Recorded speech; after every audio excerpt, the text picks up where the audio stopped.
जय हिंद। जो भी विद्यार्थी रेलवे की तैयारी करते हैं उनके लिए बहुत बड़ी खुशखबरी आ चुका है, क्योंकि रेलवे में पहली बार सेक्शन कंट्रोलर का बहाली आया है।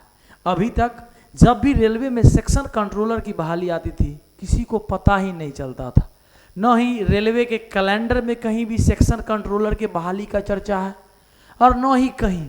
लेकिन इस बार रेलवे स्पेशल सेक्शन कंट्रोलर का बहाली लेकर आया है और बहुत सारे विद्यार्थी को ये भी पता नहीं होता है कि सेक्शन कंट्रोलर का जॉब क्या है, इसमें क्या करना पड़ता है, इसका सैलरी क्या है, इसका सिलेबस क्या है, कैसे पढ़ें कि इस बार हम लोग सेक्शन कंट्रोलर बन जाए।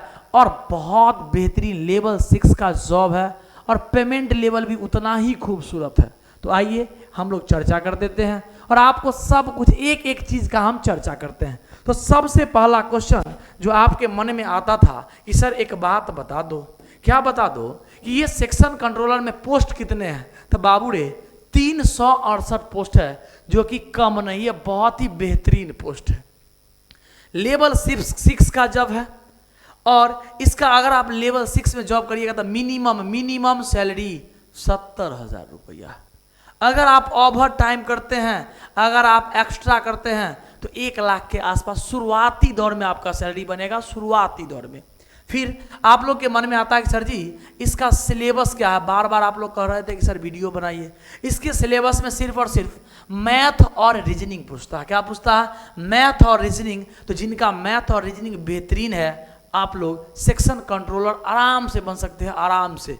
फिर आगे चर्चा करते हैं कि इसका योग्यता क्या है। तो आप कहेंगे सर जी सेक्शन कंट्रोलर के कार्य क्या है, यानी सेक्शन कंट्रोलर यदि हम जॉब कर लेते हैं तो इसमें कार्य क्या होगा?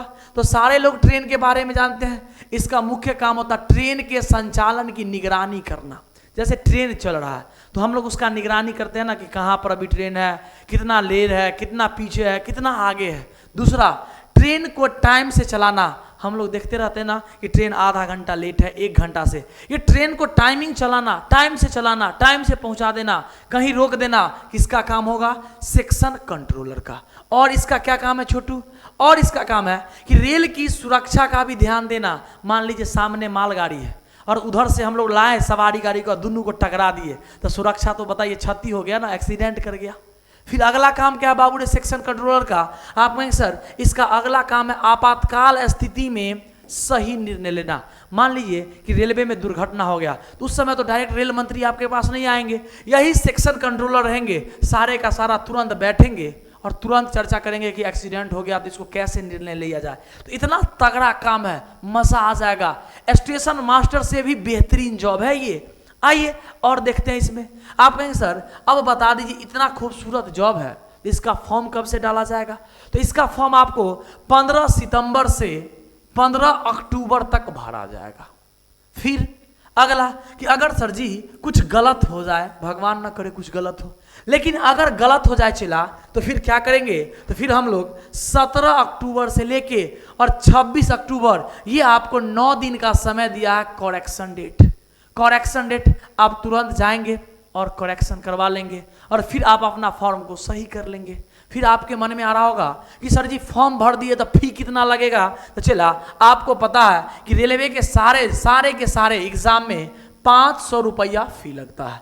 अगर आप एग्जाम अटेंड कर लेते हैं तो 400 रुपया रिटर्न कर देता है। क्या करता है? 400 रुपया आपका रिटर्न कर देता है। फिर कहेंगे सर अगर जो जनरल में नहीं है, ओबीसी में नहीं है, SC ST में है उनके लिए तो उनका फी ही बहुत कम है, 250 रुपया उनका फी है।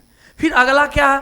तो फिर आगे और देखते हैं। तो आप लोग के मन में आ रहा होगा कि सर जी एग्जाम कितने होंगे? 1 एग्जाम होंगे कि 2 एग्जाम होंगे कि 3 एग्जाम होंगे? तो बाबू रे इसमें सिर्फ एक को एग्जाम होगा CBT कंप्यूटर बेस्ड टेस्ट, और 1 एग्जाम होगा CBT। और जो भी विद्यार्थी CBT पास कर लेंगे वो CBAT के लिए बुलाए जाएंगे। आपके मन में आ रहा होगा सर जी बोले 1 एग्जाम है, फिर दूसरा CBAT क्या कह दिए? CBAT का मतलब होता है साइकोलॉजी टेस्ट।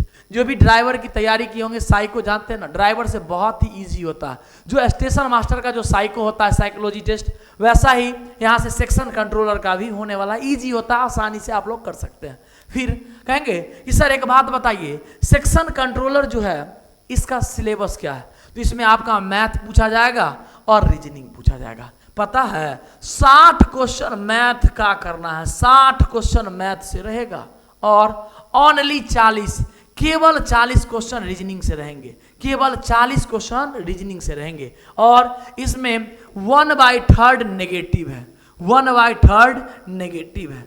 और एग्जाम जो होंगे आपका 60, 40, 100 क्वेश्चन, इसके लिए आपको टोटल 120 मिनट का समय दिया जाएगा, 120 मिनट का। फिर आपके मन में आ रहा होगा कि सर जी एक बात बता दीजिए कि सेक्शन कंट्रोलर का कार्य तो हो गया, कि हम लोग तैयारी कैसे करें। तो बिल्कुल आप लोगों को डरना नहीं है, पढ़ते रहना है और आप कैरियर बी के साथ जुड़ेंगे, सारा का सारा मैथ हम आपको पढ़ा देंगे, समझे।